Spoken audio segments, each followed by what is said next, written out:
Welcome to this January 15th edition of the Weekly Recap. I'm Matt Wacker. 5 international soldiers training at Fort Leonard Wood were honored during a memorial ceremony on January 8th. Major General Kent Savre said the installation offers its deepest condolences to the friends and classmates on post, as well as their families back home. The military officers from the International Student Detachment were returning to the installation from Osage Beach when their vehicle went off the road during flash flooding on the night of December 26th. All 5 soldiers were attending officer education at the Maneuver Support Center of Excellence. Missouri officials are searching for a 2-year-old boy who was taken from his grandparents' home in Bourbon by his non-custodial father. The Missouri Highway Patrol has issued an endangered person advisory for Damian Glore. Authorities believe the boy is with his non-custodial parents, Devin and Lena Glore. Devin Glore is about 5'8", 135 pounds, with brown hair, hazel eyes, and a large lump on his forehead. He may have a handgun and should be considered dangerous. A Rolla police sergeant was headed into work on the evening of January 5th when his cruiser was struck by an alleged drunk driver on 10th Street.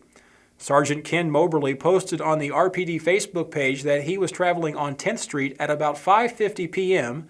when an intoxicated driver crossed lanes and struck his rear quarter panel.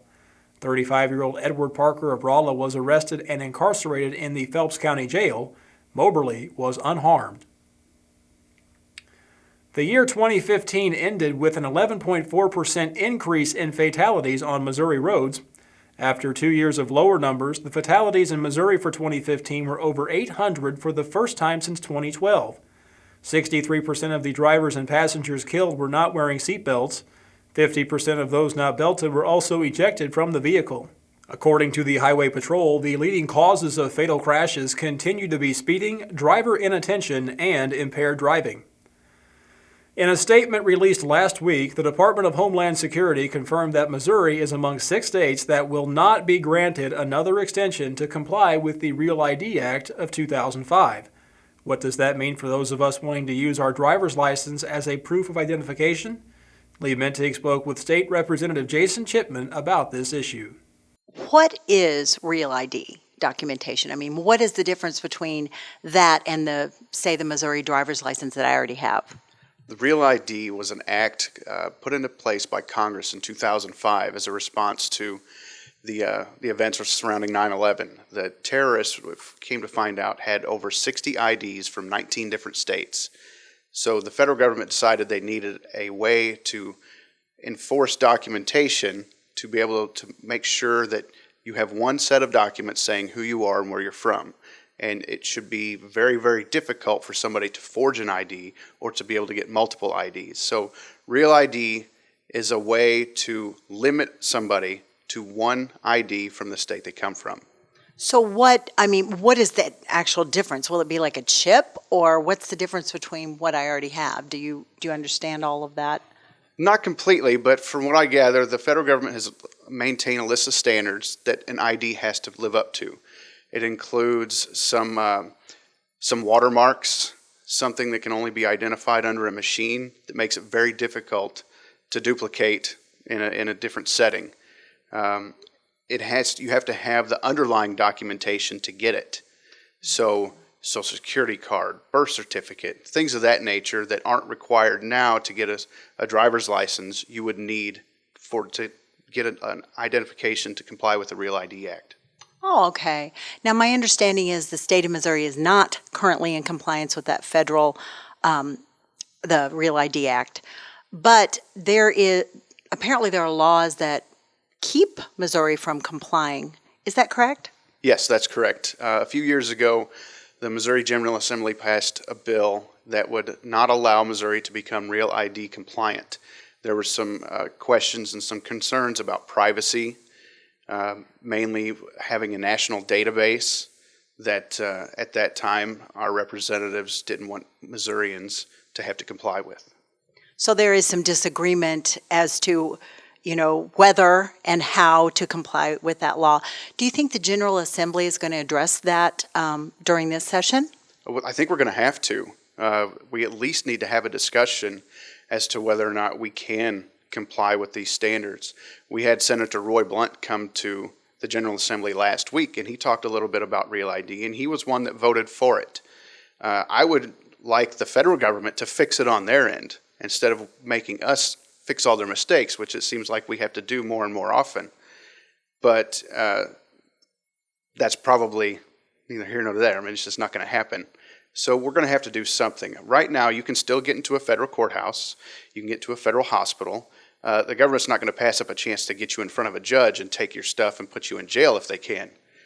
But you can no longer go onto a military base. This affects some of my relatives. I've got cousins whose son is about to graduate from basic training in the Air Force in about 3 weeks. And they might not be able to get on the base to see their son graduate because Missouri is not Real ID compliant. So this really does affect us. So that's some of the immediate things that people will see. I know a lot of people are worried about they won't be able to get on an airplane unless they have a passport or something. Is that more a scare than anything, or what's the schedule on that? It's very real, but we got guidance from the Department of Homeland Security last week, and they extended the deadline till January 22nd, 2018. As the last day that you will be able to use your non-compliant driver's license to get on an airplane. So we've got some time to fix it. Okay. Well, thank you so much, Representative Jason Chipman. Back to you, Matt. Beginning January 13th, Fort Leonard Wood will no longer accept driver's licenses or ID cards from the states of Missouri, Illinois, Minnesota, Washington, or New Mexico. 27-year-old Brent Black was sentenced to life plus 12 years in a hearing held on January 6th. Black was found guilty late last year of murder and child abuse in the death of an 11-month-old girl. Pulaski County Judge D. Gregory Warren ordered both of those sentences to run consecutively to the 28-year sentence that Black is currently serving.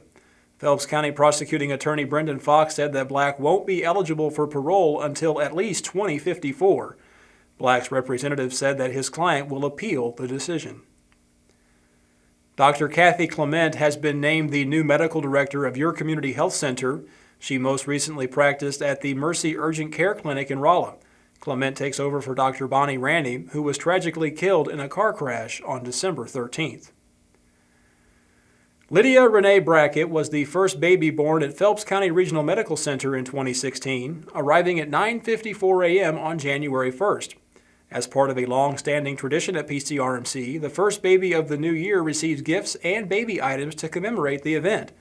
Meanwhile, Joseph Bernard Grant was the first baby delivered at Missouri Baptist Sullivan Hospital. He arrived on January 2nd at 1:20 p.m. A $100 check was given to the family, and the hospital's mother-baby unit celebrated Joseph's arrival with a gift basket. This professor of foreign languages at Missouri University of Science and Technology was a clue earlier this month on the popular TV trivia show Jeopardy! Who is Dr. Gerald Cohen? Cohen earned the distinction of being named in a clue on the show's January 6th episode. For those of you playing at home, Professor Gerald Cohen, an expert on word origins, edits a learned journal called Comments on This. What is etymology? Cohen's journal is published 8 times per year. He told Missouri S&T that he wasn't watching the program when his name appeared. A family friend called him to inform him of the news, and soon after, he received an email from a fellow faculty member. Cohen said he was surprised to be featured on the show and also added that he could have answered the question. Powerball reached a world record $1.5 billion this week. Our Ben Gronowski hit the streets of West Plains to find out how folks would spend their winnings. Thank you, Matt. With Powerball fever sweeping across the United States, West Plains, Missouri, no different. I went down to Ramey's Supermarket to see it for myself. With a $1.5 billion jackpot, I mean, what's it been like here with, Powerball? Have you been getting a lot of your regulars? Have you getting new people? I mean, what's the experience been? We're getting people off the street that have never bought a Powerball before in their life. They don't know what they're doing. They come and say, hey, I want the winning ticket, and they're happy.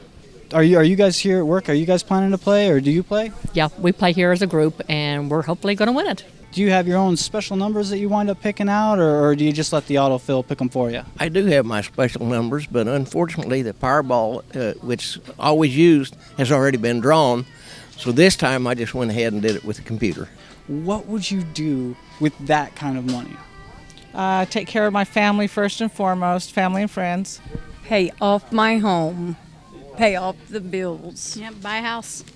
I would look into doing a lot of charity type work. There's a lot of places out there, charity things that need a lot of attention, and there's a lot of places to spend it. There's places to be spent here in the city, and just all kinds of things could be done with it. So, Is there anything in particular that you'd spoil yourself on?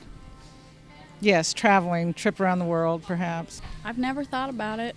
Yeah. I feel greedy if I do. yeah, I might do a new car. I've been looking at one, but I haven't decided to buy it yet. So. Waiting for that drawing to come through. Right, that's right. All right, well, thank you so much, sir. Thank you. Winning tickets were sold in Wednesday's drawing. The owners were in Tennessee, Florida, and California. The jackpot did rise to $1.6 billion. Split three ways comes out to $528.8 million for each winning ticket. Your odds of winning the Powerball were 1 in 292 million. Now, although there were no lucky winners here in Missouri, it's also been confirmed that no one died in a lightning strike. Your chances of that happening were 1 in 1 million. With that, back to you, Matt. Finally, the championship Bull Riders Horizon Series Show Me Shootout returned to the Cowan Civic Center in Lebanon on January 9th. The event featured more than 35 professional cowboys from over a dozen states aiming for 8 seconds of glory. This video comes to us courtesy of Sean Kober. That's it for now. I'm Matt Wacker. Thanks for watching the Weekly Recap.